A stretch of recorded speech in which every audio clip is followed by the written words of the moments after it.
నీరజ కళ్యాణం మూడవ భాగం. రెండవ భాగంలో నీరజ స్నేహితురాళ్ల జీవితాలు చూశాక గట్టిగా నిర్ణయించుకుంటుంది వివాహం వద్దని. కానీ తన చెల్లెళ్ల జీవితాలు ఎలా ఉన్నాయో, వాళ్ళెంత బాధలు పడుతున్నారో అని భ్రమపడి తను వాళ్ళ చెల్లెల్ని చూడ్డానికని బయలుదేరుతుంది. కథ కొనసాగుతుంది. నీరజ ఉయ్యూరులో బస్సు దిగేసరికి ఉదయం 7 గంటలైంది. ఎయిర్ బ్యాగు, బ్రీఫ్ కేసు రిక్షాలో పెట్టి పెద్ద చెల్లెలు పార్వతి ఇంటి అడ్రస్ చెప్పి రిక్షాలో ఎక్కి కూర్చుంది. 10 నిమిషాల్లో రిక్షా ఆ ఇంటి ముందాగింది. రిక్షా దిగుతున్న నీరజను చూడగానే పార్వతి ముఖం చాటంతైంది. రావే అక్క రా, ఆప్యాయంగా లోనికి ఆహ్వానించింది. సామాన్లు లోపల పెట్టి డబ్బులు తీసుకుని వెళ్ళిపోయాడు రిక్షావాడు. మరిది ప్రభాకరం కూడా గౌరవంగా పలకరించాడు. బాగున్నారా వదిన గారు అంటూ తలూపింది నీరజ. పెరట్లోంచి పరిగెత్తుకొచ్చింది పార్వతి 3 ఏళ్ల కూతురు బుజ్జి. అమ్మక్కమ్మా అంది పార్వతి. ఎత్తుకొని ముద్దాడింది నీరజ. నువ్వు స్నానం వగైరాలు కానీయవే, నేను ఈ లోపుగా టిఫిన్ రెడీ చేస్తాను అంటూ పెరట్లోకి తీసుకెళ్ళింది పార్వతి నీరజని. 15 గంటలో రెడీ అయి వచ్చిన నీరజని పీట వేసి వంటింట్లో కూర్చోబెట్టింది పార్వతి. పొగలు కక్కే జీడిపప్పు ఉప్మా, వేడిగా ఉన్న ఇడ్లీలు ప్లేట్లో పెట్టి ముందు పెట్టింది. ఒక రకం చాలు కదే పార్వతి, ఇన్నెందుకు అంది నీరజ. తినవే అక్క, ఎప్పుడొచ్చావు గనక మా ఇంటికి, ఎప్పుడు మేము నీ ఇంటికి రావటమే కదా ఆప్యాయత కురిపించింది. చెల్లెల ఆదరణకి మురిసిపోయింది నీరజ. వడ్డిస్తూ గిన్నెత్తి నెయ్యి పోసింది పార్వతి. ఏమిటే బాబు, నేనేమన్నా ఈటింగ్ ఛాంపియన్ని అనుకున్నావటే అంది నీరజ మొహమాటంగా. నువ్వు తృప్తిగా తింటేనే నాకు సంతృప్తి అక్క అంది పార్వతి. 9 బయటికెళ్ళిపోయాడు ప్రభాకరం. అతని ఊళ్ళో కోఆపరేటివ్ సూపర్వైజర్. జీతం 1000 రూపాయల వరకు వస్తుంది. అక్క చెల్లెళ్ళిద్దరూ సరదాగా కబుర్లు చెప్పుకుంటున్నారు. నీరజ వంటలో సాయం చేస్తానంటే వారించింది పార్వతి. పార్వతక్క ఓ నువ్వా వసుంధర, ఏమిటి సంగతి? 3వ వ్యక్తిని చూసి తటపటాయించింది వసుంధర. ఈవిడ మా అక్కేలే, పర్వాలేదు చెప్పు. ఇవాళ ఇంట్లో బియ్యం లేవు. నాన్న పేకాటలో కూర్చుని 3 రోజులైంది. ఇంతవరకు ఇంటికి రాలేదు. నువ్వు తప్ప ఎవరూ దిక్కులేరని చెప్పమంది మా అమ్మ. ఓ సేరు బియ్యం బదులడిగి పట్రమ్మంది. అరే పాపం, అలాగా, ఉండు ఇస్తాను అంటూ సేరు బియ్యం కొలిచి సంచిలో పోసి ఇచ్చింది పార్వతి. మా అక్క బంగారం, వస్తాను అంటూ వెళ్ళిపోయింది వసుంధర. ఎవరే వాళ్ళు అడగకుండా ఉండలేకపోయింది నీరజ. చాలా పేదవాళ్ళక్క, ఇంటి మగవాడు వ్యసనపరుడు, ఇంట్లో ఏమీ డబ్బులివ్వడు. పాపం ఆ పిల్లని, ఆ ఇల్లాల్ని చూస్తే జాలి వేస్తుంది అంది పార్వతి. తల పంకించి ఊరుకుంది నీరజ. ఏదేదో అడుగుతోంది బుజ్జి అమాయకంగా. దానికి జవాబు చెప్పటం అదో రకమైన థ్రిల్లా ఉంది నీరజకి. పార్వతమ్మ నా తల్లి అని కేక వినిపించింది వీధివాకిట్లో. వస్తున్నా లక్ష్మమ్మ పిన్ని అంటూ వీధిలోకి వచ్చింది. బుజ్జినెత్తుకుని తను వచ్చింది నీరజ. ఏం పిన్ని, బాగున్నావా పలకరించింది పార్వతి. ఏం బాగులేమ్మా, ముసల్దాన్ని, ఒకటే బాగు. ఆ దయామయుడి పిలుపు కోసం ఎదురుచూస్తున్నాను అంది లక్ష్మమ్మ. ఆ మాటలు ఎందుకులే పిన్ని, ఏమిటి పని అంది పార్వతి. చెప్తాగాని అమ్మాయి, ఈవిడెవరు పరీక్షగా చూసింది నీరజ కేసి. మా అక్క పిన్ని, ఇవాళ మేమంతా ఇలా పచ్చగా ఉన్నామంటే అదంతా మా అక్క చలవ. ఓసై పార్వతి ఊరుకోవే, మోచేత్తో పొడిచింది నీరజ. అట్టాగా పార్వతమ్మ, చెప్పావు కాదేం, నేనెప్పుడు చూడలేదు మీ అక్కనింతవరకు. బంగారు బొమ్మలా లచ్చనంగా ఉందమ్మా మీ అక్క, సిగ్గుతో తల వంచుకుంది నీరజ. అయితే పార్వతమ్మ, మీ అక్క మొగుడేం చేస్తుంటాడు? పిల్లలు ఎంతమంది? వంచిన తల ఎత్తలేదు నీరజ. ఇక అక్కడ నిలబడాలనిపించలేదు. గిరుక్కుని తిరిగి లోపలికి వెళ్ళిపోయింది. ఈ కాలం పిల్లలకి చొరవ ఎక్కువ అంటారు. మరి మీ అక్క సిగ్గుపడి అలా వెళ్ళిపోయిందేమిటి పార్వతమ్మ? మొగుడి పేరు చెప్పటం ఇష్టం లేదు కామోసు. నువ్వు చెప్పమ్మా వివరాలు. అన్నట్టు కాసిన్ని మజ్జిగ నీళ్ళు ఇవ్వమ్మా, నా నోటికి ఒకటే దాహం అంది లక్ష్మమ్మ. పక్క గదిలో కూర్చుని వింటూనే ఉంది నీరజ. పార్వతి తెచ్చిచ్చిన మజ్జిగ గ్లాసును ఒక్క క్షణంలో ఖాళీ చేసింది. ఇప్పుడు చెప్పమ్మా పార్వతమ్మ, మీ అక్కకి పిల్లలు ఎందరన్నావు? నెమ్మదిగా చెప్పింది పార్వతి. లేరు పిన్ని. అదేమిటి, పెళ్ళై ఎన్నాళ్ళైంది? ఇంకా పెళ్ళి కాలేదు. ఇదేం బిడ్డూరం పార్వతమ్మ, నీకే 3 ఏళ్ల పిల్ల ఉంటే ఇంకా మీ అక్కకి పెళ్ళి కాలేదా? ఎందుకని మాట మార్చేసింది పార్వతి. ఏం పని మీద వచ్చావు పిన్ని? అవతల అన్నముంది పొయ్యి మీద. ఏం లేదమ్మా, మా కోడలు వట్టి పిసినారి మహమ్మారిలా తయారైంది ఈ మధ్య. ఏమన్నా కొనుక్కు తిందామంటే చేతిలో పైసా ఆడటం లేదు.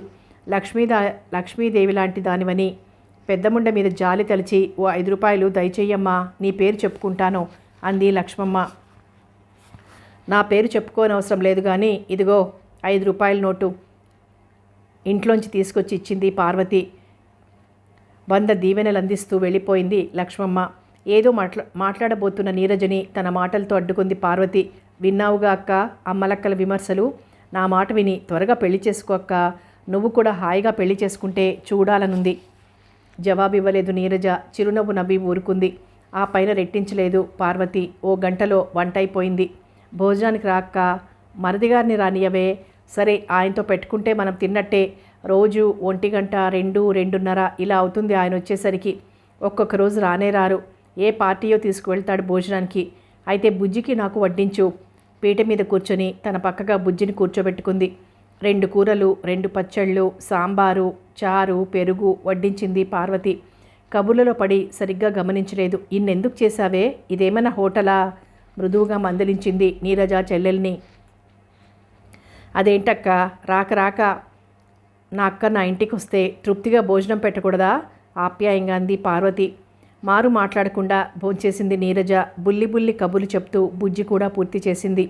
ప్రభాకరం 2 గంటల ప్రాంతంలో వచ్చి భోంచేసి వెళ్ళిపోయాడు. 4 గంటలకల్లా మళ్ళీ బజ్జీలు పకోడీలు చేసింది పార్వతి. తింటోందన్న మాటే గాని నీరజ మనసులో ఏదో కదలాడుతోంది. దాన్ని బయటికి చెప్పుకోలేకపోతోంది. చెల్లెలు బాధపడుతుందనే ఉద్దేశంతో. తను అక్కడ ఉన్న 4 రోజుల్లో ఒక విషయం మాత్రం గమనించింది నీరజ. తిండికి పిండి వంటలకి చెల్లెలు జోరుగా ఖర్చు పెడుతుందని, ఇరుగు పొరుగులకి అప్పు ఇవ్వటంలో, దాన ధర్మాలు చేయటంలో తన చేతికి ఎముక లేదని, ఈ సమయంలో మరిది కూడా ఏమీ పట్టించుకోకపోవటం చాలా ఆశ్చర్యంగా ఉందామెకి. తను చనువుగా చెప్పబోయినా తేలిగ్గా తీసేసింది పార్వతి. డబ్బుని మనం సంపాదించాలక్క, మనల్ని డబ్బు సంపాదించకూడదు అంది. ముక్కున వేలేసుకుంది నీరజ. మరునాడు నీరజ రెండో చెల్లెలు సునంద ఇంటికి వెళ్ళాలని నిశ్చయించుకుంది. ఆ రాత్రి ఉన్నట్లుండి గదిలో కరెంటు పోవటం వల్ల నిద్ర మెలకువ వచ్చేసింది నీరజకి. పైట చెంగుతో విసురుకుంటూ లేచి కూర్చుంది. పక్క గదిలోంచి మాటలు వినిపిస్తున్నాయి. సిగ్గుతో ముసిముసిగా నవ్వుతున్న నీరజ అంతలోనే ఖంగుమంది. అవి ప్రణయ కలాపాల కబుర్లు కావు, నిరసనలు, విసుర్లును. చెవి రిక్కించుకుని వినటం మొదలుపెట్టింది. అదంతా నాకు తెలియదు. రేపు మాత్రం మీరెలాగైనా సరే 400 పట్టుకు రావాల్సిందే. అది చెల్లెలు పార్వతి గొంతు. నువ్వు కూడా రా, ఆంధ్ర బ్యాంకుకి కన్నం వేద్దాం. ఏమిటండి వేళాకోళంగాను ఆషామాషిగాను ఉందా నా మాట అంటే? కాదు, చల్లని సుగంధం రాసినట్టుగా ఉంది. ఇంతకీ నేనేదో మహా అపరాధం చేసినట్టు మాట్లాడతారేమిటి? నేనేమన్నా ఇంటెడు సామాను కొని తగలేస్తున్నానా, లేదా నా మెళ్ళోకి నగలు చేయించుకుని దిగేయించుకుంటున్నానని అనుకుంటున్నారా? ఆ పని చేసినా సంతోషించేవాణ్ణి. అంటే నువ్వు చేస్తున్న దుబారా కంటే అదే మంచిది. ఏమిటి నేను చేస్తున్న దుబారా? డబ్బులు బజార్లో పారబోస్తున్నానా? ఒక విధంగా అంతే. సరిగ్గా చెప్పండి. ఆఫీసర్ ఇంటి లెవెల్లో భోజనాలు, టిఫిన్లు, కడుపుకు తినటం కూడా తప్పేనా? నేనొక్కదాన్ని తింటున్నానా? ఆ మాట ఎవరన్నారు? సింపుల్గా చేయలేవా? చాలేండి, చక్కటి భోజనం చేసి పెడుతున్నందుకు మెచ్చుకోక ఇంకా సాధిస్తున్నారు. ఏం మగవాళ్ళో. ఇక బదుళ్ళు చేబదుళ్ళు ఇవ్వటంలో అమ్మగారు దానవీర సూరకర్ణ గారి చెల్లెలు. ఏదో ఇరుగు పొరుగు అన్న తర్వాత ఇలాంటి చిన్న చితక విషయాలు తప్పవు. లేకపోతే పిసినార్ని అనుకుంటారు. కాదు, ఇప్పుడు మెచ్చుకుని మేకతోలు కప్పుతారు. ఏమండి, మీరలా తాటాకులు కట్టకండి. అమ్మలక్కల దగ్గర నాకెంత పలుకుబడి ఉందో తెలుసా? తెలుసు. 2 రోజులు ఇవన్నీ మాను. పొగిడిన నోళ్లే నిన్ను తెగ తిట్టిపోస్తాయి. అయినా నువ్వెందుకు ఆపుతావులే, నన్ను చంపుతావు గాని. మిమ్మల్ని చంపటానికి నేనేమన్నా రాక్షసినా, దయ్యాన్నా? అంతకన్నా ఎక్కువగానే బాధిస్తున్నావు. చూసారా ఎలా ఆడిపోసుకుంటున్నారో? లేకపోతే ఏమిటి పారు, నాకొచ్చే జీతంలో మనం అన్ని కనీస సౌకర్యాలతో హాయిగా కాపురం చేయొచ్చు. కానీ నువ్వేం చేస్తున్నావు? అవునులేండి, నేను కాపురాన్ని గంగలో కలుపుతున్నాను, పెళ్ళాన్ని కాదుగా మరి. ఇలా సూటిపోటిగా మాట్లాడకు. ఒక విధంగా నా జీవితాన్ని ముంచేస్తున్నావు. నయా పైసా కూడా తీసుకోకుండా వచ్చిన జీతమంతా నీ చేతుల్లో పోస్తున్నాను. పగడ్బందీగా సంసారాన్ని నిర్వహిస్తావని నువ్వు అక్కర్లేని ఖర్చులకు పోయి 5వ తారీఖు తిరక్కముందే 100 కావాలి 200 కావాలి అంటావు. ఎక్కడి నుంచి తేను నేను? నేనేమీ లంచగొండిని కాను. కేసులు పట్టి డబ్బు గుంజడానికి నువ్వా అర్థం చేసుకోవు. డబ్బు తెచ్చే వరకు శత పోరుతూ ఉంటావు. నేనేం చేస్తున్నానో తెలుసా? అయిన కాడికి అప్పులు చేస్తున్నాను. చివరికి ఇదంతా ఎక్కడికి దారితీస్తుందో ఏమో. పైగా ఇప్పుడు 400 కావాలంటున్నావు. దేనికి? నేను మాత్రం అనవసరంగా అడుగుతాను అనుకుంటున్నారా? రేపు మా అక్క వెళ్ళిపోతుంది, రాక రాక వచ్చింది, దానికో మంచి చీరైన పెట్టకపోతే ఏం బాగుంటుంది? నిజమే, అంత ఖరీదు కాకుండా కొంచెం తక్కువలో అంటే 200లో ముగించకూడదా? అంతేలేండి, భార్య అంటే లోకువ మీ మగాళ్ళకి. నా అక్క ముందు నన్ను అవమానం పాలు చెయ్యండి. 400 పెట్టి చీర పెట్టే గతిలేంది నా చెల్లెలు అని దాన్ని అనుకోనివ్వండి. మీదేం పోయింది? ఇదంతా నా కర్మ, నేను చేసుకున్న పాపం. నా మొగుడు నన్ను ఈసడించుకుంటాడు. నేనేం తప్పు చేస్తున్నానని ముక్కు చిద్దటం వినిపించింది నీరజకి. అదిగో పారు, అలాంటి మాటలే వద్దనేది. నాకు ఇష్టమున్నా లేకున్నా నీ పోరు పడలేక అప్పు తెస్తూనే ఉన్నాగా. సరే, ఎలాగోలా రేపు 400 తెస్తాను. వదిన గారికి మర్యాద చేసి పంపు. ఇదిగో ఇలా నా దగ్గరికి రా. కాసేపు అమ్మాయి గారిని లాలిస్తే గాని ఊరట పొందేటట్టు లేను. మాటలు ఆగిపోయాయి. నీరజకి కడుపులో దేవినట్టయింది. ఈ 4 రోజులు తను మనసులో పడుతున్న బాధని మరిది ప్రభాకరం ప్రత్యక్షంగా అనుభవిస్తున్నాడన్నమాట. అయినా అతను ఎంత మంచివాడు. భార్య దుబారా ఖర్చులకి అప్పుల రూపంలో బాధ అనుభవిస్తూనే ఆయన ఎంత ప్రేమగా చూసుకుంటున్నాడు. ఇదే తను ఇంతకు ముందు చూసిన సంసారాల్లో లాంటి మగవాళ్ళైతేనా తన చెల్లెల్ని గొడ్డును బాదినట్టు బాధేవాళ్ళు. ఇంత ఉత్తముడు భర్తగా లభించినందుకు చెల్లెలు గర్వపడాలి. కానీ మూర్ఖురాలు ఏం చేస్తోంది? తన కుటుంబంలో తనే నిప్పులు పోసుకుంటోంది. పార్వతి మీద ఎక్కడలేని కోపం వచ్చింది నీరజకి. ఈ లోపుగా కరెంట్ వచ్చేసి మళ్ళీ ఫ్యాన్ తిరగటంతో శరీరానికి మాత్రం హాయిగానే ఉంది. కానీ నీరజ మనసులో ఎన్నో ఆలోచనలు సొళ్ళు తిరుగుతున్నాయి. తెల్లవారుజామున 4 అయ్యేంత వరకు ఏదో ఆలోచిస్తూనే ఉంది. మళ్ళీ 6ంటికే లేచింది నీరజ. అన్ని పనులు ముగించుకొని స్నానం చేసి స్వయంగా ఉప్మా చేసి కాఫీ పెట్టింది. పార్వతి నివ్వెరపోయింది. అదేంటక్కా అంది. అది అంతేనక్కా వ్యంగ్యంగా అంది. అయోమయంగా ఉంది పార్వతికి. మారు మాట్లాడకుండా అక్క తన చేత్తో ఇచ్చిన కాఫీ టిఫిన్ పూర్తి చేసింది. మరదికి కూడా స్వయంగా అందించింది. ప్రభాకరం కూడా ఆశ్చర్యపోయి అదేమిటి వదిన గారు అన్నాడు తింటూ. మీ మెతకతనానికి నిదర్శనం అంది కటువుగా. నీరు చేయమంటున్నదో దంపతులిద్దరికీ అర్థం కాలేదు. ఒసే పార్వతి గంభీరంగా అంది. ఏమిటక్క? కళ్ళెగిరేసింది పార్వతి. చుట్టంగా వచ్చి శాసిస్తున్నాను అనుకోకు. ఇవాల్టి నుంచి మీ ఇంట్లో 2 రకాల టిఫిన్లు, అనవసరమైన పిండి వంటలు బంద్. భోజనంలో 4-5 రకాల అధరవులకి స్వస్తి. అమ్మలక్కలికి కిలోల బదుళ్ళు, 10 పాతికలు చేబదుళ్ళకి మంగళం పాడు.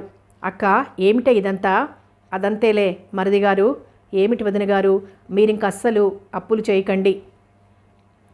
ఏమిటండోయ్ ఆశ్చర్యపోయాడతను. కంగారు పడకండి, తప్పులు చేయకండి, అప్పులు చేయకండి. ఉన్నంతలో సరిపెట్టుకోమని మీ భార్యమణి గారికి ఆదేశించండి. చివరలో నవ్వుల పాలు కాకుండా ఉండేందుకు ఇప్పటి నుంచే మీరు కఠిన వైఖరి అవలంబించండి. బై పార్వతి, ఏంటక్క అయిందా నీ నీతుబోదా? నిష్ఠూరంగా అంది పార్వతి. దాని సంగతి అలా ఉంచు. మీ ఇంట్లో కొత్త జాకెట్ గుడ్డ ఉందా? అలా చూస్తూ నిలబడతావేమే, పట్టుకురా. ఏమీ అర్థం కాని పార్వతి ఆమె చెప్పినట్టే చేసింది. కుంకుమ భరిణ కూడా పట్టుకురా. ఇదిగో. నాకిస్తావేమిటే? బొట్టు పెట్టి ఆ బ్లౌజ్ పీసు నాకు ఇలా ఇవ్వు. అప్పటికి కానీ అర్థం కాలేదు పార్వతికి. ఊరుకోవే, కాసేపాగు, బజారుకు వెళ్ళి చీర తెస్తాను. ఆ మాత్రం లేనిది కాదులే నీ చెల్లెలు బాధగా అంది పార్వతి మర్యాదగా జాకెట్ గుడ్డ పెట్టి బొట్టు పెడతావా లేదా? అయితే నేను ఈ క్షణమే వెళ్ళిపోతున్నాను. అదేమిటే, నా మీద కోపమా? అంది పార్వతి అలాగే చేసి. కాదు, ప్రేమ. మరిది గారు 400 రూపాయలు అప్పు చేసే అవసరం లేకుండా. అయితే అక్క, రాత్రి మా సంభాషణ అంతా విన్నావన్నమాట నొచ్చుకుంది పార్వతి. తను సిగ్గుపడ్డాడు ప్రభాకరం. ఇందులో మీరు బాధపడవలసింది ఏమీ లేదు. విన్నాను గనకనే పెద్దదానిగా మీకు ఇవన్నీ చెప్పగలుగుతున్నాను. పార్వతి, మరిదిగారు మాణిక్యం లాంటివారు. జాగ్రత్తగా చూసుకో. నీ సంసారం చక్కదిద్దుకో. వస్తా అంటూ బుజ్జినెత్తుకుని ముద్దాడి చేతిలో 5 రూపాయలు పెట్టింది నీరజ. రిక్షా పిలుచుకొచ్చాడు ప్రభాకరం. నీరజ వెళ్తుంటే అందరికీ బాధ అనిపించింది. నీరజకి అలాగే అనిపించింది. చెయ్యూపి బయలుదేరింది. రిక్షా కదులుతుంటే దగ్గరగా వచ్చి అంది పార్వతి. త్వరలో నువ్వు కూడా ఓ ఇంటి ఇల్లాలివి కావాలక్కా అని మందహాసం చేసింది నీరజ. రిక్షా స్పీడ్గా పోతోంది బస్టాండ్కి. ఉయ్యూరు నుంచి విజయవాడ చేరేసరికి 10 గంటలైంది. సూర్యభగవానుడు తన తీక్ష్ణతని ప్రదర్శిద్దామని ఆలోచిస్తున్నట్లుగా ఉన్నాడు. హోటల్ సిద్ధార్థలో భోంచేసింది నీరజ. అక్కడి నుంచి రైల్వే ఎంక్వైరీకి పోయి ఫోన్ చేయించి కనుక్కుంది. జమ్మూ తావి మద్రాస్ ఎక్స్ప్రెస్ గంట లేటని. రిక్షాలో విజయవాడ స్టేషన్కి చేరుకొని ఒంగోలుకి టికెట్ తీసుకొని ప్లాట్ఫామ్ మీదకి చేరుకుంది నీరజ లగేజీతో సహా. విజయవాడ ప్లాట్ఫామ్ ఎప్పుడు నిత్య కళ్యాణం పచ్చతోరణంలాగే ఉంటుంది అనుకుంది అక్కడున్న జనసమూహాన్ని చూసి. గంటలోపుగానే వచ్చింది ఎక్స్ప్రెస్. ఎక్కి కూర్చుంది నీరజ. ఎలక్ట్రిక్ ఇంజన్ తగిలించగానే బయలుదేరింది. కృష్ణానది పైన రైల్వే బ్రిడ్జి మీదుగా వెళ్తుంటే ఆ దృశ్యం కన్నులకి ఇంపుగా ఉంది. మరో రైల్వే బ్రిడ్జి, కొంచెం దూరంలో బ్యారేజీ, వంపు తిరిగిన కృష్ణమ్మ, నది మీద నుంచి వీచే చల్లని గాలి ఒంటికి హాయి గొలుపుతోంది. బంకింగ్హమ్ కెనాల్ మీద బ్రిడ్జిని కూడా దాటిన తర్వాత బాగా స్పీడ్ అందుకుంది. పట్టాలకు ఇరువైపులా పొలాల్లో రకరకాల పైర్లు వేసి ఉన్నాయి. అక్కడక్కడ కనిపించే అరటి తోటలు, నిమ్మ తోటలు ఆహ్లాదంగా తలలూపుతున్నాయి. అరగంట కూడా కాలేదు, తెనాలి స్టేషన్ వచ్చేసింది. నీట్గా ఉంది. ఎక్కే జనం, దిగే జనం హడావిడి. మరో పావు గంటలో పొన్నూరు ఆగి బయలుదేరింది. బాపట్ల సమీపిస్తున్న కొద్దీ ఇసుక తిన్నెలు, చీరాలు కూడా దాటిన తర్వాత బాగా లాగించాడు బండిని. ఒంగోలు చేరుతున్న కొద్దీ రాతి నేల తాలూకు చిహ్నాలు కనిపిస్తూనే ఉన్నాయి. 1:30 అయింది ఒంగోలు స్టేషన్లో దిగేసరికి. రిక్షా ఎక్కి వాడికి ఎక్కడికి పోవాలో చెప్పింది. ప్రకాశం భవన్ దగ్గరలో ఉంది సునంద ఇల్లు. మరిది శంకర్ కలెక్టరేట్లో సీనియర్ అసిస్టెంట్.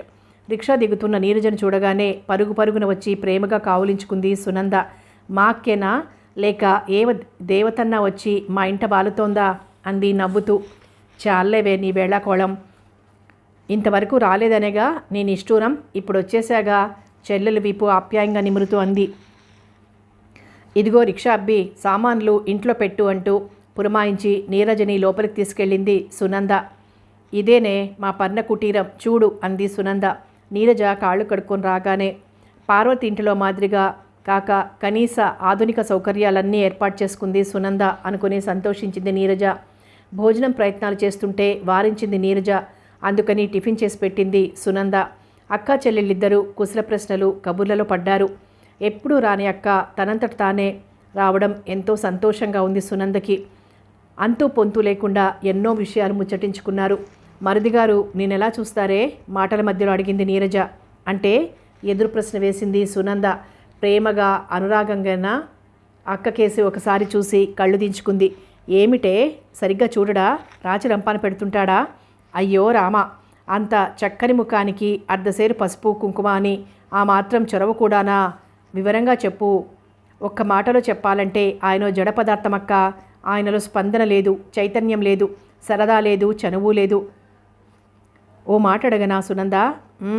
భార్యగా నిన్ను అబ్బే అదేం లేదక్క. ఆ విషయంలో పరిపూర్ణ పురుషుడాయన. మరేమిటే నీ బాధ? వస్తారుగా చూద్దు గాని. అబ్బా చెప్దు. ఉదయం 5 గంటలకు లేస్తారు. కాలకృత్యాలు తీర్చుకొని ఓ అరగంట వ్యాయామం చేస్తారు. ఆ తరువాత స్నానం, ఓ పావుగంట పూజ. ఈ లోపుగా పేపర్ వస్తుంది, దాని పఠనం అరగంట. ఆ తరువాత ఇంటికి తెచ్చుకున్న కలెక్టర్ ఆఫీస్ ఫైళ్ల మదనం, రాతలు. 9:30 అవుతుంది అది పూర్తయ్యేసరికి. తరువాత హడావిడిగా భోజనం. అడిగిన దానికి ఊ అలాగే అని సమాధానం. 10 గంటలకి ఫైళ్లు చంకన పెట్టుకుని ఆఫీసుకి పయనం. సాయంత్రం 6 గంటలకి పునర్దర్శనం, స్నానం ఆచరించడం, కాఫీ సేవించడం, ఇంగ్లీషు తెలుగు పత్రికల కాలక్షేపం. 8ంటికి భోజనం. 9 గంటలకి నిద్రోపాఖ్యానం.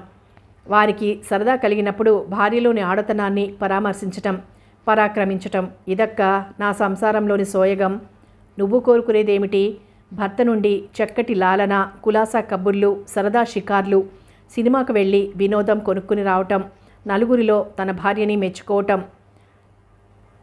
సునంద, నీకోసం నేను, నా కోసం నువ్వు అని పరస్పరం అంకితం కావటం. ఇవన్నీ చాలా సింపుల్ విషయాలేగా సునంద.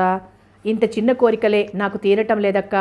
మరిదిగారితో ప్లెయిన్గా మాట్లాడకపోయావా? ఆ మనిషి ముడుచుకు కూర్చుంటే నేనేం చనువుగా మాట్లాడనక్క. ఉండు, దీనికి ఏదైనా మార్గం ఆలోచిద్దాం.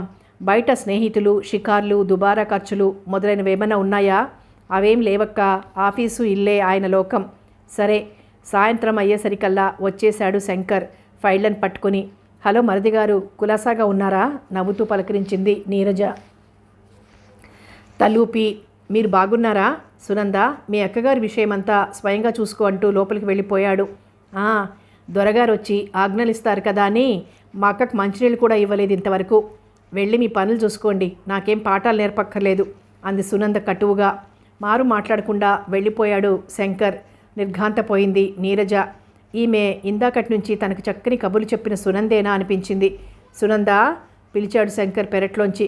ఏమొచ్చింది? గర్జిస్తూనే వెళ్ళింది సునంద. నీళ్లు బాత్రూంలో పెడతావని నసిగాడు శంకర్. ఏం కాళ్ళు చేతులు పడిపోయినాయా? నేను పెళ్ళాననుకున్నారా, పని మనిషి అనుకున్నారా? సర్లే నేనే పెట్టుకుంటాలే. టవల్ సబ్బు తీసుకురా. అవి మాత్రం నేనెందుకు పట్టుకురావాలి? మీరే తెచ్చుకోండి. అలాగే చేశాడు శంకర్. నీరజ కదోలా అనిపించింది వాతావరణం. కానీ ఆ పరిస్థితులలో తను కల్పించుకోవడం అంత సబబుగా ఉండదనిపించి ఊరుకుంది. కాఫీ ఇస్తావా సునంద? కాఫీ ఏం కర్మ, స్వర్గలోకం నుంచి అమృతం ఇంపోర్ట్ చేయించిస్తాను, తాగుతారా? ఇదిగో పుచ్చుకుంటారా, నెత్తి మీద పొయ్యమంటారా? ఇలా ఇవ్వండి కప్పు. ఇక మొదలు పత్రికలు. ఇదేమైనా ఇల్లా, పబ్లిక్ లైబ్రరీనా? రాకరాక మా అక్క వచ్చింది. కాసేపు ముగ్గురం కబుర్లు చెప్పుకుందామని కూడా ఉండదు ఈ అవతారానికి. అంతా నా కర్మ. ఆ కాఫీ కప్పు ఇలా ఇవ్వండి. అక్కడ పెడతారేమిటి? చేతికి అందివ్వమని చాటింపవేయాలా ఏమిటి? భోజనానికి ప్రత్యేకంగా బొట్టు కాటుక పెట్టి పిలిచేదంటూ ఏమీ లేదు. 8 గంటలయ్యేసరికి కిక్కురమనకుండా వచ్చి డైనింగ్ టేబుల్ ముందు కూర్చోండి. వింటున్నారా?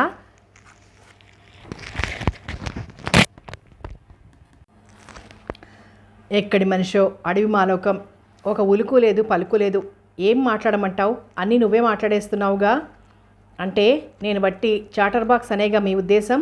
ఒకటి మాత్రం గుర్తుంచుకోండి, మీరు 1000 జన్మలెత్తినా నాకున్న యాక్టివ్నెస్లో 1000వ వంతు కూడా సంపాదించుకోలేరు. నీరజ దగ్గరకు వచ్చేసింది సునంద.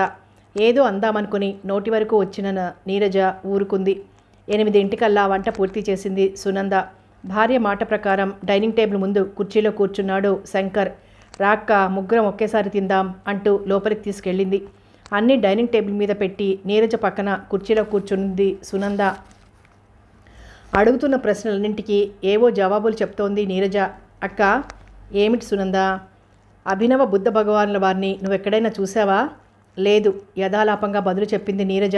ఇదిగో ఇక్కడ దర్శనమిస్తున్నారు చూడు, పక్కపక్క నవ్వింది. ఏమిటే? ఇరుగో వీరే, వారు మీ మరిది గారు. ఇంకా నవ్వాపలేదు సునంద. తలంచుకొని తింటున్నాడు శంకర్. వీరు పూర్వజన్మలో మూగవారట. దాని తాలూకు ఛాయలు ఇంకా వీడలేదట వీరిని. ఈ జన్మలో కూడా అందుకని పాపం ఎక్కువగా మౌనవ్రతం అవలంబిస్తూ ఉంటారు. చలాకీతనం, చురుకుతనం అంటే ఏమిటో వీరికి అర్థమే తెలియదట. ఏమీ బదులు చెప్పలేదు శంకర్. కాసేపు ఆగి మజ్జిగ పోయి అన్నాడు. ఇందాకటి నుండి నేను వడ్డిస్తున్నానా? ఇప్పుడు అది అడగటానికి? చెయ్యి ఉంటే దానికి పని కల్పించండి. చకచక మజ్జిగ పోసుకొని అన్నం తిని చేయి కడుక్కొని లేచిపోయాడు శంకర్. ఏమిటా పరుగు? కొంపలేం ముంచుకుపోవటం లేదు. నెమ్మదిగా వెళ్ళండి. పోతే అంతా కలిసి సరదాగా సెకండ్ షో సినిమాకి వెళ్దామా? నేను రాను, నువ్వు మీ అక్క వెళ్ళండి. ఆ సంగతి మీరేం చెప్పక్కర్లా. ఇవాళన్నా మీ ముఖం కాస్త సంతోషం కలిగిస్తుందేమోనని అడిగాను. జవాబు చెప్పకుండా వెళ్ళిపోయాడు శంకర్. చేత్తో ఏదో సైగ చేసింది నీరజ. ఆమెకి పరిస్థితి ఇబ్బందిగా ఉంది. నీకు తెలియదులే అక్క, ఆ మనిషి తీరే అంత. సంఘంలో పనికిరాడాయన. ఇద్దరు భోజనాలు ముగించి లేచారు. ఒక్కపొడి కావాలని అడగక్కర్లేదా? అడిగితే మీ నోటి ముత్యాలు రాలిపోతాయా అంటూ శంకర్ చేతిలో ఒక్కపొడి పెట్టి వచ్చి కొంచెంగా నీరజకిచ్చి తను వేసుకుంది. అక్కా చెల్లెళ్ల కబుర్లు అయ్యేసరికి రాత్రి 9:30 అయింది. ఇంక పడుకుందామే అంది నీరజ. ఇద్దరికీ ఒకే చోట పక్కలు పరుస్తుంటే వారించి భర్త గదిలోకి వెళ్ళమంది నీరజ. ఆ రాయితో ఏమీ కాలక్షేపం లేదక్కా, అలా అనకు వెళ్ళు. బలవంతంగా అతని గదిలోకి పంపింది. కొత్త చోటు కావటం వల్ల ఏమో నిద్ర బాగా పట్టటం లేదు. కొంచెంగా పట్టటం, ఇట్టే తేలిపోవటం జరుగుతోంది. పక్క గదిలోంచి చెల్లెలు గొంతు ఖంగుమంటోంది. ఏవండి, ఏవండోయ్, మిమ్మల్ని పిలవటం కన్నా ఒక రాయిని పిలవటం మంచిది. అమ్మయ్యా, దేవతలు దిగొచ్చారు. ఊ కాదు, నేను చెప్పేది సరిగ్గా వినండి, ఒళ్ళు దగ్గరుంచుకొని. మళ్ళీ ఇదే వరుస. రాకరాకొచ్చింది మా అక్క. అదున్నన్నాళ్ళన్నా సరదాగా ఉండకపోతే ఏమనుకుంటుంది? ఇద్దరం కలిసి దాన్ని సాయంత్రాలు షికారుకి తీసుకెళ్దాం, సినిమాలు చూపించుదాం, షాపింగ్ చేద్దాం. ఏమంటారు? నేనెందుకు, నువ్వున్నావుగా. మీకు బుద్ధుందా అసలు? నేనొక్కదాన్ని తీసుకెళ్ళలేక కాదు, మీరని మరో శాలిటీ ఇంట్లో ఉంది కాబట్టి అడుగుతున్నాను. అయినా మీరు నా మాట ఎందుకు వింటారు? మీకు చాలా పొగరు, కనిపించకుండా సాధిస్తారు. అందుకనే మీరంటే నాకు మంట. అందుకు నేనేం చెయ్యను? నా శ్రాద్ధం చేయండి. ఏమిటి, నా శ్రాద్ధం చేస్తారా నేను బతికుండగానే? ఎంత కండకావరం మీకు! ఏమిటో మాట్లాడుతున్నావు సునంద? అంటే పిచ్చివాగుడనేగా మీ అర్థం? అవునండి. ఇంతోటి మొగుణ్ణి చూస్తే పిచ్చి కాక ఏం పుడుతుంది? ఒక ముద్ద ముచ్చట. మీ జన్మకి ఏనాడన్నా ఓ జానెడు మల్లెపూదండ తెచ్చారు? ఊ కాదు, నాకు జవాబు కావాలి. తేలేదు. ఎందుకని? నిజం కాదు? కాదు మరేమిటి? నువ్వే కొనుక్కుంటావుగా మూరెడు దండ. ఓహ్, అలా శ్రీమాన్ శ్రీవారు కనిపెట్టిన నగ్న సత్యం. మొగుడు తెచ్చే గతి లేక కొనుక్కు చస్తున్నాను. చావొద్దు. ఏం ఒళ్ళు తిమ్మిరిగా ఉందా? ఇష్టం వచ్చినట్టు మాట్లాడుతున్నారు. జాగ్రత్త. మీ చేత్తో జాకెట్ ముక్క తెచ్చారా ఎప్పుడైనా? తేలేదు. ఎందుకని? పెళ్ళామంటే మీకు చులకన అవునా? మరేమిటి? ఇదిగో ఇవి కొన్నాను అంటూ వాటిని చీరల్ని నువ్వే చూపిస్తావుగా. ఏం చేస్తాను? విధి లేక. అందరూ మొగుళ్ళు పెళ్ళాలని షాపింగ్కి సినిమాలకి తీసుకెళ్తారు. నా మొగుడు ఒట్టి శిలా విగ్రహం. అదొక్కటి మాత్రం వచ్చు, మూకొట్టడం. నేను కాబట్టి మీతో కాపురం చేస్తున్నాను తెలుసా?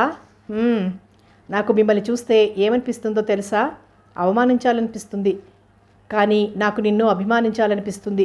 ఎక్కడి నుంచి వస్తున్నాయి ఆ మాటలు? సిగ్గు లేకపోతే సరి. సునంద, కాసేపు ఆపు నీ ధోరణి. ఎందుకు? నీ పెదవులు నా పెదవులతో మూసేందుకు. ఓ 10 నిమిషాలు మాటలు వినిపించలేదా గదిలోంచి? ఇదొక్కటే నీ మెరిట్. మిగతా అన్నింటిలో మీరు అన్ఫిట్. ఇక నిద్రపోండి బుద్ధావతారం గారు. మరో 10 నిమిషాలలో దంపతులు నిద్రలోకి జారుకున్నారు. ఏవో ఆలోచనలతో అలసిపోయిన నీరజకు కూడా నిద్ర పట్టేసింది. అక్కడున్న 4-5 రోజుల్లోనూ చెల్లెలి ఆధిక్యత, భర్త పట్ల నిర్లక్ష్య వైఖరి గమనించింది నీరజ. అక్కడి టౌన్ అంతా చూపించింది సునంద. సినిమాలు చూపించింది. మర్నాడు బయలుదేరాలని నిర్ణయించుకుంది నీరజ. అంతకు ముందు రోజే 200 పెట్టి చీర కొనుక్కొచ్చింది సునంద అక్కకు పెట్టడం కోసం. ఆ రోజు సాయంత్రం 4 గంటలైంది. కూర తరుగుతోంది సునంద.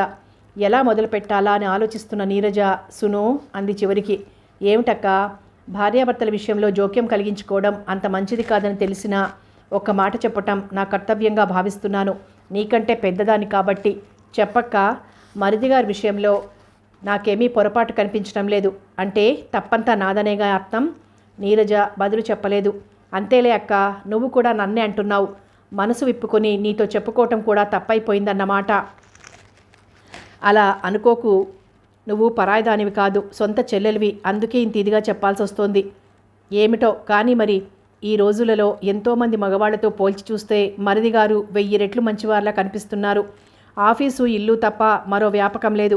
సిగరెట్లు, పేకాట, తాగుడు లాంటి వ్యసనాలు లేవు. పైగా భార్య అంటే ఎంతో ప్రేమ ఉంది. ఆ సంగతి ఎలా చెప్పగలుగుతున్నావు నువ్వు? లేకపోతే నీ నిర్లక్ష్య వైఖరికి, అతన్ని నువ్వనే మాటలకి ఇంకో మగవాడైతే ఊరుకోడు. నేనేమంటున్నాను ఆయన్ని? దాని గురించి మళ్ళీ ప్రత్యేకంగా చెప్పటం ఎందుకు? నువ్వు నీ ఘాటైన మాటలతో అతని మనసుని ఈటెలతో పొడుస్తున్నావు. అందుకే అతనికి ఆ నిర్లిప్తత అలవాటై ఉంటుందని నా ఉద్దేశం. అందుకని నన్నేం చేయమంటావు? ఆయన కాళ్ళు పట్టుకోమంటావా? అంత పని చేయనక్కర్లేదు. మరి అతని మనసుని ఆకట్టుకో. ఎలా? అతన్ని నిరసించకు, అభిమానించు, అవమానించకు, అనురాగాన్ని చూపించు. అప్పుడు నీ భర్తలో మరో మనిషిని చూస్తావు నువ్వు. ఆ మనిషి చురుగ్గా, చలాకీగా ఉంటాడు. అంతేనంటావా అక్క? ఆలోచించి చూడు, నీకే తెలుస్తుందిగా. సరేనక్క. అక్క చెప్పిన సలహాని ఆ సాయంత్రం నుంచే అమల్లో పెట్టింది సునంద. శంకరంలో కొంచెం మార్పు కనిపించింది. నీరజ చాలా సంతోషించింది.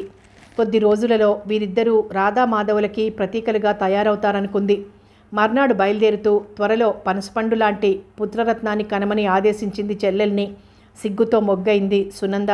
తేరుకున్న తర్వాత అలాగే నువ్వు కూడా అతి త్వరలో శుభలేఖ పంపిస్తానంటేనే అంది నవ్వుతూ. అక్కకి బొట్టు పెట్టి చీర బహుకరించింది. చెల్లెల్ని మరోసారి కౌగిలించుకొని దంపతులు ఇద్దరి దగ్గర సెలవు పుచ్చుకొని స్టేషన్కి రిక్షాలో బయలుదేరింది నీరజ. మద్రాస్ హౌరా ఎక్స్ప్రెస్లో ప్రయాణం చేసిన నీరజ ఏలూరులో దిగింది. అప్పటికి టైం రాత్రి 8 గంటలైంది. ఏలూరు పట్టణం లైట్ల వెలుగులో మెరిసిపోతోంది. ఎలా ఉన్నారో ఆఖరు చెల్లెలు కళ్యాణి, మరిది మోహన్లు అనుకుంటూ రిక్షాలో కూర్చుంది. అడ్రస్ ప్రకారం పరిగెత్తుతోంది రిక్షా. తన గుమ్మం ముందు ప్రత్యక్షమైన అక్కను చూసి కళా నిజమా అనుకుంది కళ్యాణి. ఎదురొచ్చి రా అక్క అంటూ లోపలికి తీసుకెళ్ళింది.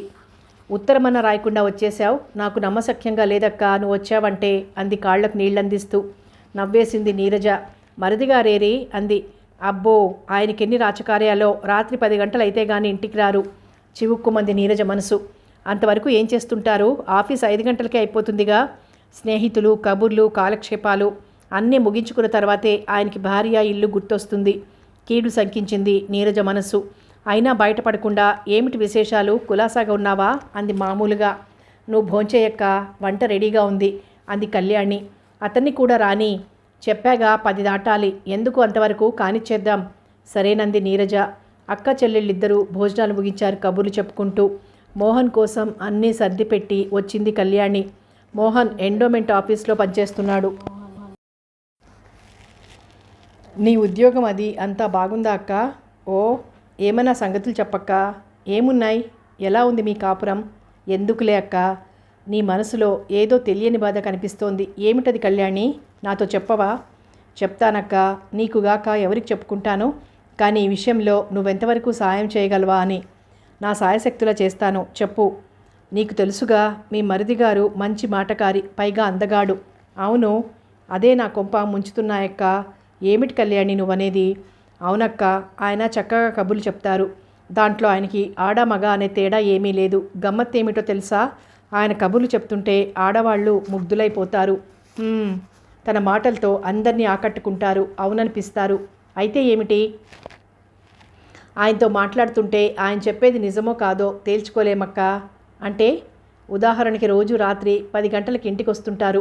ఎక్కడికి వెళ్ళారని అడుగుతాను నేను. అతనేం చెప్తాడు? స్నేహితులతో కాలక్షేపం చేసొస్తున్నానని చెప్తాడు. ఎలాంటి స్నేహితులు అంటాను. స్నేహితుల లాంటి స్నేహితులు అంటారు. మగ స్నేహితులా లేక ఆడ స్నేహితులు కూడా ఉన్నారా అంటాను. దానికి ఆయన ఏమంటారో తెలుసా అక్క? ఏమంటారు? ఆడవాళ్లతో స్నేహం చేయకూడదా అంటారు. అప్పుడు నా హృదయం భగ్గుమంటుంది. వాళ్ళ పేర్లు, ఇతర వివరాలు అడుగుతాను, చెప్పరు. దాంతో నాలో చిచ్చు రగులుతుంది. ఎన్నో ప్రశ్నలు వేశాను. నేను అడిగిన వాటికి జవాబు చెప్పకుండా ఇతరమైన కబుర్లు చెప్తారు, నవ్విస్తారు, కవ్విస్తారు. ఇంతకీ నువ్వనేదేమిటి కళ్యాణి? సిగ్గు విడిచి చెప్తున్నానక్క, చెప్పు. ఈయన మనిషి అందగాడు, పైగా మాటకారి, కబుర్ల పోగు. దానికి తోడు రాత్రి 10 గంటలకు ఇంటికి వస్తున్నారు అంటే అర్థం ఏమిటక్కా? ఏమని నీ ఊహ కళ్యాణి? ఊహ మాత్రమే కాదు, తప్పకుండా నిజమై ఉంటుంది. ఏమిటది? ఈయనకి అన్ని అలవాట్లు ఉండాలి. అంటే సిగరెట్టు, పేకాట, తాగుడు, అమ్మాయిల పిచ్చి. కళ్యాణి అరిచింది నీరజ. వినక్క, లేకపోతే ఆఫీస్ వదలగానే అందర్లా ఈయన ఇంటికెందుకు రారు? 10 గంటల వరకు ఈయన వెలగపెడుతున్న రాజకార్యాలేమిటి? సిగరెట్లు తాగుతూ స్నేహితులతో బాతాకాని కొడుతూ ఉంటారు. తన కబుర్లతో ఎవడినెత్తినో చెయ్యి పెట్టి వాడి డబ్బుతో బార్లకు వెళ్ళి 1-2 పెగ్గులు పట్టించి వస్తుంటారు. తన కబుర్లంటే పడిచచ్చే అమ్మాయిలు ఆడవాళ్ల దగ్గరికి వెళ్ళి వాళ్ళని వశపరుచుకొని వాళ్లతో కులికి వస్తుంటారు. తీరిక చిక్కినప్పుడల్లా పేకాట ఆడొస్తుంటారు. ఆపు కళ్యాణి, నువ్వు లేనిపోని ఊహించుకొని బాధపడుతున్నావేమో.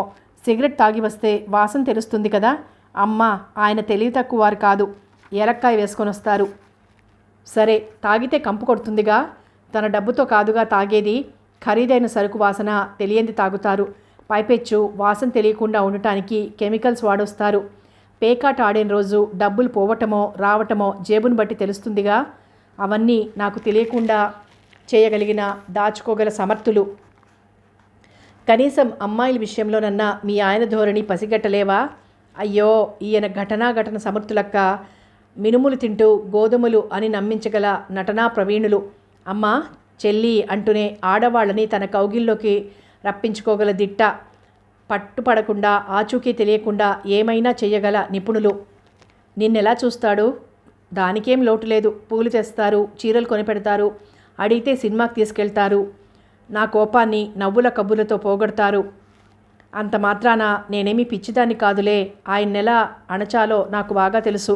ఏమిటది? ఇప్పుడు చెప్పేది కాదులే అక్క, తర్వాత చెప్తాను. మరి ఇందులో నీ సలహా ఏమిటక్క? ఇలాంటి మొగుడితో నేను కాపురం చేస్తూ నిత్యం మనోవేదనతో కుమిలిపోవలసిందేనా? నీరజ వెంటనే జవాబు చెప్పలేదు.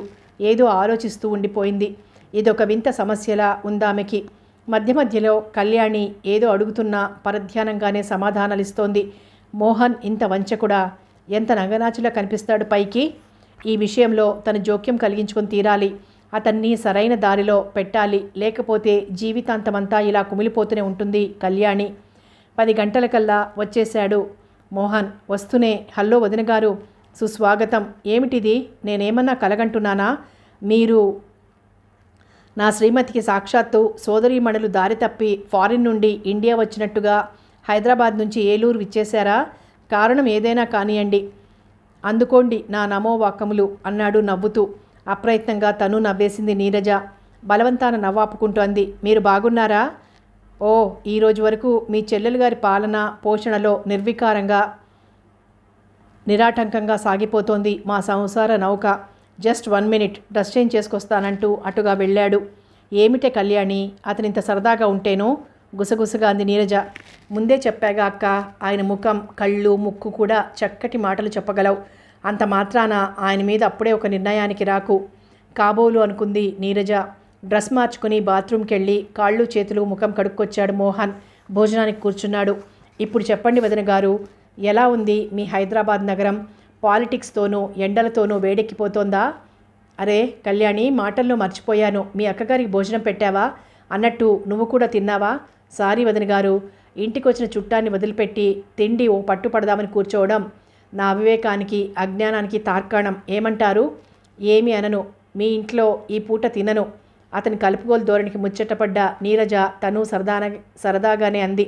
అయ్యో, ఇదేం అన్యాయమండి, కొంపదీసి నిరాహార దీక్ష చేపడుతున్నారా? మీరు హైదరాబాద్ నుంచి నేరుగా మా ఇంటికి వచ్చేయలేదు కదా? మీకు ఆ సందేహం అక్కర్లేదు. నేను నా ప్రియ సోదరి సుష్టుగా ఆరగించాం మీరు రాకముందే. మీరు 10 గంటలు కాందే ఇల్లు గుర్తురాదటగా మీకు? ఏమిటో మరి అంత బిజీ పని అంది నీరజ. సున్నితంగా అతన్ని దెబ్బ కొట్టానని అనుకుంది. కానీ మోహన్ దాన్ని గమ్మత్తుగా తిప్పేశాడు. పాపం, భగవంతుడికి సరైన గైడెన్స్ లేక రోజుకి 24 గంటలు మాత్రమే పెట్టాడు. కానీ నన్ను కన్సల్ట్ చేసి ఉంటే ఏమనేవాడినో తెలుసా వదిన గారు అన్నాడు కళ్యాణి వడ్డించిన కూర కలుపుకుంటూ. ఏమనేవారు? సి మిస్టర్ గాడ్, రోజుకు కనీసం 36 గంటలైనా పెట్టవయ్యా పిచ్చినాయన అనేవాణ్ణి. అంత సమయాన్ని ఎలా ఖర్చు చేయగలరు? వాట్ వదిన గారు, మనసు ఉండాలే కానీ మార్గం ఉండకపోతుందా? ఎన్నో సొంత పనులు చూసుకోవచ్చు. ఏమిటో ఆ సొంత పనులు? రవంత వ్యంగ్యం జోడించింది. తీరిగ్గా ఉన్నప్పుడు మీకు లిస్టు రాసిస్తాను. ప్రస్తుతం మీ ప్రయాణ విశేషాలు చెప్పండి. ఆర్టీసీ వారు, రైల్వే వారు మిమ్మల్ని క్షేమంగానే తీసుకొచ్చారా అన్నాడు నవ్వుతూ. చూసావా ఎలా దాటవేస్తున్నారో అన్నట్టుగా చూసింది కళ్యాణి నీరజకేసి. నీరజకి కూడా అలాగే అనిపించింది. పైకి మాత్రం ఆహా క్షేమంగా వచ్చాను అంది. భోజనం పూర్తి కాగానే నిద్రొస్తోందా వదిన గారు అన్నాడు. లేదు అంది నీరజ యథాలాపంగా. అయితే ముగ్గురం కలిసి ఒక పని చేద్దామా? ఏమిటది? కాసేపు పేకాడుకుందామా? ఆశ్చర్యపోయింది నీరజ. చెల్లెలు చెప్పింది నిజమేనన్నమాట. 10 గంటల తర్వాత ఇంట్లోనే పేకాడటానికి ఇంత ఇష్టపడేవాడు బయట ఎలా ఊరుకుంటాడు అన్న నిర్ణయానికి వచ్చేసింది. ఒప్పుకోమని చెల్లెలికి సైగ చేసింది కళ్ళతోనే. సరే మరిది గారు, ఏదో మీకోసం అంది. అమ్మమ్మ అలా అనకండి, అచ్చు తప్పు. సునంద సరదా కోసం, ముఖ్యంగా మీరు రాకరాక వచ్చిన శుభ సందర్భంలో అంటూనే అలమర్లోంచి పేక ముక్కలు తీశాడు. ముగ్గురు కూర్చోగానే ముక్కలు వేశాడు. ఓ అరగంట గడిచింది. కళ్యాణి మీద తెగ జోక్స్, నీరజతో సరదాగా మాట్లాడుతున్నాడు మోహన్. అతను పేక బాగా ఆడగలడన్న విషయాన్ని గమనించింది నీరజ. 11:30 పేకాట చాలించే లక్షణాలు కనిపించకపోయేసరికి నీరజే కల్పించుకుంది. ఇక చాలిద్దాం మరిది గారు, లేకపోతే మా చెల్లెలకి నిద్రొచ్చి ఇక్కడే పడిపోయే ప్రమాదముంది అంది నవ్వుతూ. మీకా భయమేమీ అక్కర్లేదు, ఆమెను భద్రంగా ఎత్తుకెళ్ళి హంసతూలిక తల్పం మీద పడుకోబెట్టే బాధ్యత నాది అన్నాడు మోహన్ తను నవ్వుతూ. చాలేండి అంది కళ్యాణి సిగ్గుపడుతూ. ముగ్గురు లేచారక్కడి నుంచి. పేక దాచేశాడు మోహన్. అన్ని ఆటల్లోనూ అతనే షో చేయటాన్ని ప్రత్యేకంగా గమనించింది నీరజ. మరుసటి రోజు మోహన్ ఆఫీస్కి వెళ్ళిపోయిన తర్వాత అంది కళ్యాణి, నీ కళ్ళతో నువ్వే చూసావుగా అక్క ఆయన చతుర్ముఖ పారాయణ చాతుర్యం. నీ చెవులతో నువ్వే విన్నావుగా ఆ చనువు, కలుపుగోలు మాటలు. ఎదుటి వాళ్లను ఇట్టే ఆకట్టుకుంటారాయన. ఇప్పుడైనా ఒప్పుకుంటావా నా అనుమానం నిజమేనని? ఏమీ అనలేకపోయింది నీరజ. ఆ తరువాత 4-5 రోజులు ఎవరికి ఊపిరాడనివ్వలేదు మోహన్. సాయంత్రం ఆఫీస్ నుంచి రావడంతోటే ఏదో ప్రోగ్రాం వేసేవాడు. సినిమాకో, షికారుకో, షాపింగ్కో, హోటల్కో, భోజనానికో. కబుర్లతో ముంచెత్తేవాడు కళ్యాణిని, నీరజని. ఎంత వద్దంటున్నా అతని మాటగారితనానికి మురిసిపోకుండా ఉండలేకపోయింది నీరజ. అతని మాటల ప్రభావం తనపైన కూడా పనిచెయ్యడం, తను అతనితో ఎవరితో లేనంత చనువుగా ఉండటం గమనించి తనకి తానే ఆశ్చర్యపోయింది. ఆ రోజు అర్ధరాత్రి మోహన్ గదిలోంచి పెద్ద పెద్దగా మాటలు వినిపించేసరికి హఠాత్తుగా మెలకువ వచ్చేసింది నీరజకి. కళ్యాణి, మోహన్ ఇద్దరి గొంతులు గట్టిగానే వినిపిస్తున్నాయి. ఇంతకీ ఏమిటి నువ్వనేది? మీరనేది ఏమిటి? అసలు విషయం చెప్పమంటే ఎందుకని చెప్పరు? ఏమిటా అసలు విషయం? మీకు అన్ని అలవాట్లు ఉన్నాయి కదూ, ఎందుకని అలా అడగగలుగుతున్నావు? నా మనసులో ఉన్నది అడిగాను. అడిగావుగా, విన్నాను. కాదు, ఏమిటి? నాకు జవాబు కావాలి. దేనికి? మీరు సిగరెట్ కాల్చరు, తాగరు, పేకాట ఆడరు, అమ్మాయిలతో బులపాటం తీర్చుకోరు. కళ్యాణి, ఏమిటి రభస అర్ధరాత్రి? ఏమన్నా కానియండి, జవాబు చెప్పాలి మీరు. చెప్పను అంటే పై అలవాట్లన్నీ మీకు ఉన్నట్టేగా అర్థం. చెప్పను. చెప్పాలి, చెప్పాలి. చెప్పను. ఏమిటా మొండితనం? నేను మీకు కట్టుకున్న భార్యను, మీ మంచి చెడ్డలు చూసుకోవాల్సిన దాన్ని. అబ్బా, భార్య, బంగారం లాంటి భార్య అనండి, అనండి. మీకన్నా నేను అందంగా లేననేగా దానర్థం. అసలు మీ అందం, వాక్చాతుర్యం ఈ రెండే నా కొంపకు నిప్పెట్టాయి. 4 బకెట్లు నీళ్లు తెచ్చిపెట్టమంటావా? పరిహాసం కాదు, నాకు సమాధానం కావాలి. ఇవ్వకపోతే నేను అంతే. ఏం బెదిరిస్తున్నావా? లేకపోతే మీరు బెదిరిస్తున్నారా? ఉండు, నీ పని చెప్తాను. వారం రోజుల నుంచి ఏడ్పిస్తున్నావు నీ మొండితనంతో. ఇప్పుడు నిన్ను... ఆగండి, ఒక్కడుగు ముందుకు వేశారా మర్యాద దక్కదు. ఏం చేస్తావు? నువ్వు నా భార్యవి, నేను నీ మొగుణ్ణి. అవతల గదిలో అక్క ఉంది, అరుస్తాను, కేకలేస్తాను. ఛీ, నువ్వు భార్యవి కాదు కళ్యాణి, భూతానివి. వెళ్ళు, మీ అక్క దగ్గరికే వెళ్ళి పడుకో. కర్మ. నేను అదే అనుకుంటున్నాను. మనిషి అందంగా ఉండి 4 కబుర్లు చెప్పగానే సరా? గుణం ఉండాలి. భార్య శీలవతి కావాలని భర్త ఎలా అనుకుంటాడో, అతను మంచివాడుగా ఉండాలని ప్రతి భార్య కోరుకుంటుంది. ఆపు నీ నీతి వాక్యాలు. ఇంకా అధికంగా మాట్లాడకు. Get out. మీరుండమన్నా ఉండను మీ దగ్గర. తలుపులు తీసుకుని నీరజ ఉన్న గదిలోకి వచ్చి బయట గొళ్ళెం పెట్టింది కళ్యాణి. ఏమిటి కళ్యాణి అని అడుగుదామనుకుని కూడా ఊరుకుంది నీరజ. ఎందుకంటే విషయం అర్థమవుతూనే ఉంది ఆమెకి వారి సంభాషణని బట్టి. కళ్యాణి నీరజ పక్కనే పడుకుని నిద్రలోకి జారిపోయింది. కానీ నీరజ మనసు నిండా ముప్పిరిగొన్న ఆలోచనలు ఆమెకి నిద్ర రానియలేదు. సాయంత్రం ఆఫీస్ నుంచి మోహన్ రావటంతోనే కళ్యాణి అని కేకేశాడు. లేదు, జవాబు చెప్పింది నీరజ. ఎక్కడికెళ్ళింది వదిన గారు? పై బజారు హనుమాయమ్మ గారు కబురు పంపితే వెళ్ళింది. వాళ్ల కోడలికి నొప్పులొస్తున్నాయట. కాఫీ తీసుకుంటారా? ఇస్తే వద్దనేది లేదు. లోపలికెళ్ళి కాఫీ తీసుకొచ్చింది నీరజ. తాగి కప్పు అక్కడే పెట్టేశాడు. ఏమైనా చెప్పండి మరిది గారు, ఇప్పుడు ఇక్కడున్నది మనిద్దరమే. అది రావటానికి ఎంతసేపు పడుతుందంటారు? కనీసం ఓ 2 గంటలైనా పడుతుంది. అయితే మీతో పనుంది. ఏమిటది? నాతో రండి లోపలికి. నీరజకి వెన్నులోంచి వణుకు పుట్టుకొచ్చింది. లోపలికి ఎందుకు? ఇక్కడే చెప్పండి, పర్వాలేదు. అలా కుదరదు. ఒక్కసారి లోపలికి రండి. మీతో ఈ విషయం ఎప్పుడు చెప్దామా అని తహతహలాడిపోతున్నాను. కళ్యాణి ఉండటం వల్ల వీలు కాలేదు. ఇది ఏకాంత సమయం కాబట్టి వర్రీ లేదు. రండి నాతో. గుండె చిక్కబట్టుకుని అతనితో లోపలికి వెళ్ళింది. వదిన గారు, మీతో నాకో పనుంది. ఏమిటది? చెప్పిన తర్వాత కాదనకూడదు. చెప్పలేదుగా.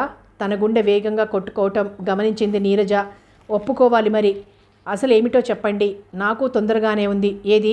ఇటు తిరగండి అంటూ ఒక్కడుగు ముందుకు వేశాడు. ఇంకా దగ్గరగా వస్తున్నాడు. చాచి లెంపకాయ కొట్టడానికి రెడీగా ఉంది నీరజ. అంతే. అంత దగ్గరగా వచ్చి అతను చేసిన పనికి నివ్వెరపోయింది. అతను చేతులు పట్టుకొని కళ్ళకద్దుకొని మోకాళ్ళ మీద కూర్చున్నాడు. అతని కన్నీళ్లు తన చేతిని స్పృశిస్తుంటే ఆమె మనసు ఆర్ద్రమైపోయింది. ఏమిటండి? ఏమిటిది మరిది గారు? మండే గుండెలో కరిగి ప్రవహిస్తున్న ఆవేదన వదిన గారు. చెప్పండది ఏమిటో. చెప్తాను, తప్పకుండా చెప్తాను వదిన. తల్లి తర్వాత తల్లి అంటారు. అందుకనే ఎవ్వరికీ చెప్పుకోలేని నా బాధ మీకు మాత్రమే చెప్తాను. ఒక ప్రశ్న. మొగుడు అందగాడుగా ఉండటం భార్యకి సహించరాని విషయమా? కాదు. భర్త మాటకారి కావటం నేరమా? కాదు. ఈ 2 ఉన్నవాడు వ్యసనాలకి బానిస కావాలని ఏమైనా రూలుందా? లేదు. మరి ఏమిటి నా జీవితంలోని అందమైన ఈ అపశృతి? వివరంగా చెప్పండి. హఠాత్తుగా ఆమె చేతులు వదిలి పైకి లేచాడు మోహన్. డ్రాయర్ తెరిచి, ఇదిగో ఇది చూడండి అంటూ అందించాడు. ఆత్రంగా డైరీలోని పేజీలు తిరిగేసింది నీరజ. నా భార్య దృష్టిలో నేను కనబడిన దొంగని, వ్యసనపరుణ్ణి, మోసగాణ్ణి. ఈ విషయం పదే పదే గుర్తు చేస్తూ ఉంటుంది, హెచ్చరిస్తూ ఉంటుంది, బెదిరిస్తూ ఉంటుంది. వీటన్నింటినీ సహించాను. కానీ ఒకటి మాత్రం సహించలేకపోతున్నాను. నా మీద అకారణ ద్వేషంతో నా భార్య నిరసన వ్రతం చేస్తోంది. ఏ 10-15 రోజులకో కానీ ఒక్కసారి దగ్గరకు రావటం లేదు. తను నా మీద ఇలా కక్ష తీర్చుకుంటుందట. ఈ పరిస్థితిలో నేనేం చేయాలి? ఆమెకి 2 రకాల తిక్కలున్నాయి.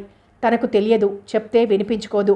నీలాంటి సోగ్గాడికి ఆ అలవాట్లు లేకుండా ఎలా ఉంటాయి అంటుంది. పోనీ ఆమె తృప్తి కోసం నిజమని చెప్పాననుకో, ఇల్లు కురుక్షేత్రం అవుతుంది. అందుకని ఇరకాటంలో పడి కొట్టుకుంటున్నాను. దురలవాట్లకు లోను కాలేక, భార్యకి సమాధానం చెప్పుకోలేక అశాంతితో కొట్టుమిట్టాడుతున్నాను. భార్య అంటే మోజెక్కువ నాకు. నేనంటే అసహ్యం ఆమెకి. నా కోరికలు ఎలా తీరాలి? నేనేమైపోవాలి? చెడిపోకుండా చెడ్డవాడినైన నా సంగతి ఏమిటి? కనబడకుండా కాల్చుకు తింటున్న నా భార్య మనసు ఎవరు మార్చగలరు? డైరీ మూసేసింది నీరజ. అనుకోకుండా అతని కన్నీళ్లను తుడిచింది నీరజ. కళ్యాణి, గట్టిగా అరిచింది నీరజ.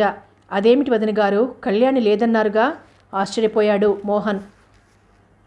పక్క గదిలోంచి పరిగెత్తుకొచ్చి తల వంచుకొని నిలబడింది కళ్యాణి. చూడవే మూర్ఖురాలా, బంగారం లాంటి మొగుణ్ణి అనుమానించి నీ కాపురం ఎలా కూల్చుకుంటున్నావో.